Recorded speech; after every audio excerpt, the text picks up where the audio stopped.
Looking to install Megan racing coilovers on your Scion FRS or Subaru BRZ? In this video, we'll help you along the way with some simple step-by-step instructions.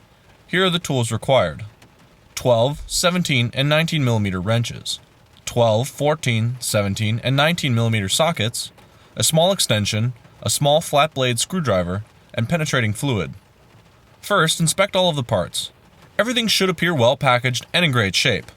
Your box should include 2 front and 2 rear coilovers, 2 front adjustable sway bar end links, 2 different sized lock and collar wrenches, and an Allen wrench. If everything looks in order, let's move on to the install. We recommend that you watch through this entire guide before attempting this install yourself, and refer back to it if you're having issues with anything, as it's probably addressed in this video. Do this install at your own risk, knowing that you're working with an integral part of your car and if not done correctly, could easily cause accidents. If you have any questions or problems along the way, feel free to give us a call, we're happy to help. First thing is to get your car in the air, secured by jack stands, and wheels removed. Don't ever trust your jack, regardless of how nice it is, to hold up your car while you're underneath. Linked here is a fantastic guide for lifting up your car safely. Please do not skip this step. This is how your front suspension will look before getting started. Not pictured here is the factory sway bar end link. We started tearing stuff apart before the camera came out. It goes back in at a later point to show you the removal. Another view of the factory upper spring perch before the swap. The first parts to come out will be the factory strut to knuckle bolts. Breaking these loose doesn't require holding the bolt still, as the amount of friction on the strut foot holds it stationary. Once you get it broken loose, spin the nut off. Leave the 2 bolts in place so that the knuckle doesn't drop. Next is the lower ABS line clip. It has 2 prongs that hold this clip in, both in the vertical position. Here, a screwdriver is pressing down on the upper prong. While you're pressing down, pull the upper part of the clip out. Don't pull too hard or very much, or you may break the lower prong. This is how much the clip will hang out once you have the prong through. You can see that it doesn't move far, but this is enough so that when you press in the lower prong and pull outward or towards the front of the car, on the left or driver's side, the whole assembly will come out. You can see the screwdriver coming up from the bottom of the car, pressing on the lower prong. Depress this prong, then pull gently on the clip. The upper clip is much more difficult to get out, with the strut still on the car. What we found easiest was to open the captured clip and release the cable, then remove the clip after you pull the strut out of the car and have it on your workbench. Use the screwdriver to depress this prong, and push gently at a 45-degree angle towards the center front of the car. This will open up the clasp and let the cable loose. Next up is your soft line for the brakes. Use either your wrench or socket, 12 mm, and remove the bolt. Keep this bolt handy as you'll need it for the coilover. They're not provided with the kit. The factory sway bar end link is on fairly tight, and ours had a small amount of corrosion on the threads. We use liquid wrench. Use your 17 mm socket to release the upper nut. The factory ball joint has a hex in the shaft to hold it still if you need to, but ours came free just using a socket.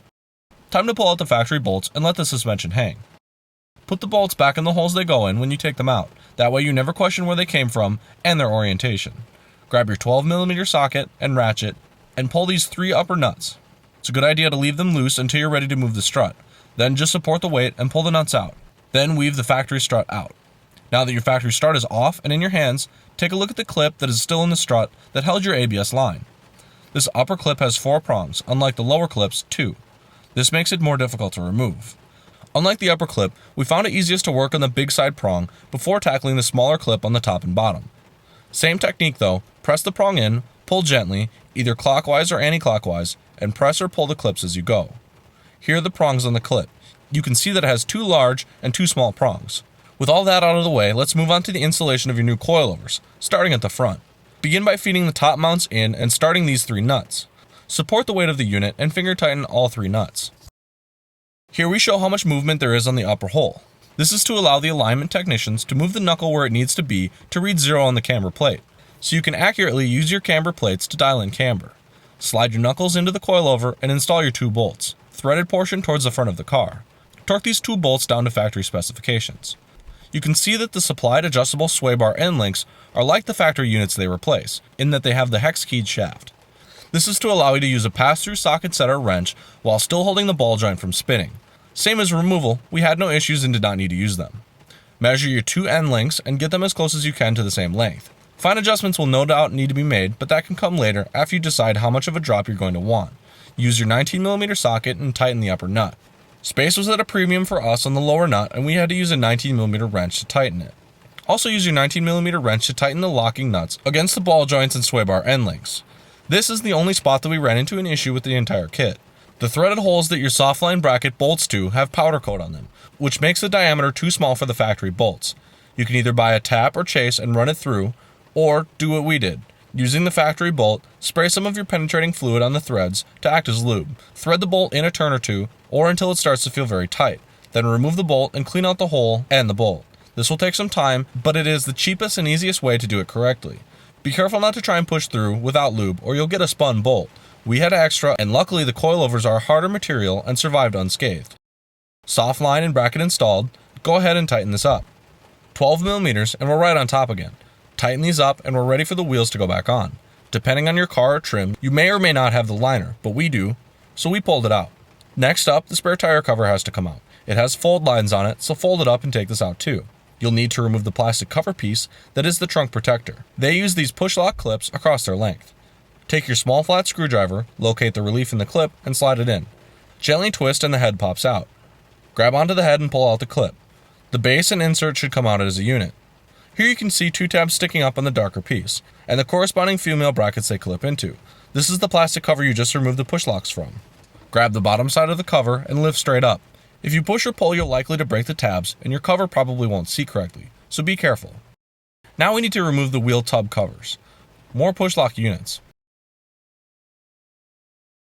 The trunk release cancellation button will stay with the trim when you pull that out, but we need to disconnect the connector. Grab the small screwdriver again and push down on the white tab while pulling it away from the blue female connector. You can take out the trunk tools if you want to. We left ours in because they were not in the way. Pictured are the two upper strut nuts. Use a 14mm socket and ratchet and pull the nuts all the way off. Here's the left lower control arm, working from left to right, LCA to knuckle bolt, strut bolt, and sway bar end link bolt. Front of the same side control arm. 17mm socket on the nut side, 17mm wrench on the bolt side. Pull the nut off, but leave the bolt in for now. The easiest way we found to get the coilovers in and out was to remove the LCA to knuckle bolt, 17mm, same as the coilover. You'll need to disconnect both sides equally to get this to work. Working alone was not the easiest, but it is possible. Pull down on the lower control arm and coilover enough to get the coilover outside of the wheel tub, into the inner arch. With that done, hold down the LCA and push up on the coilover to get it out. Repeat for the opposite side. Getting these back in proved to be more challenging. Our solution was to feed the tops in first, same as the front, then push the LCAs up to hold the coilovers where they needed to be, so you could get topside and thread the nuts on. The bind in the suspension from the sway bar still hooked up is enough to support the weight of the coilovers. One nut started, get the other on, but don't tighten it up fully, just snug for now. Now you can get back underneath. Slide both bolts in for the LCA to knuckle and the coilover, and get the nuts started. With those in, you can tighten the nuts down in the trunk. You can tighten the coilover bolt to factory specs, but leave the LCA to knuckle bolt snugged up until the car is fully on the ground.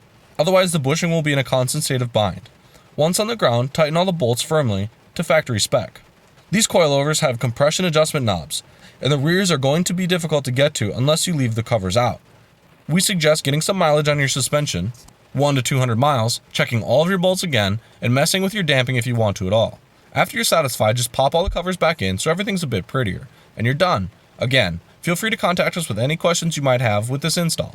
Thanks for watching, and keep an eye on our channel for more videos, and on the MAPerformance.com/tech site for written installs similar to this.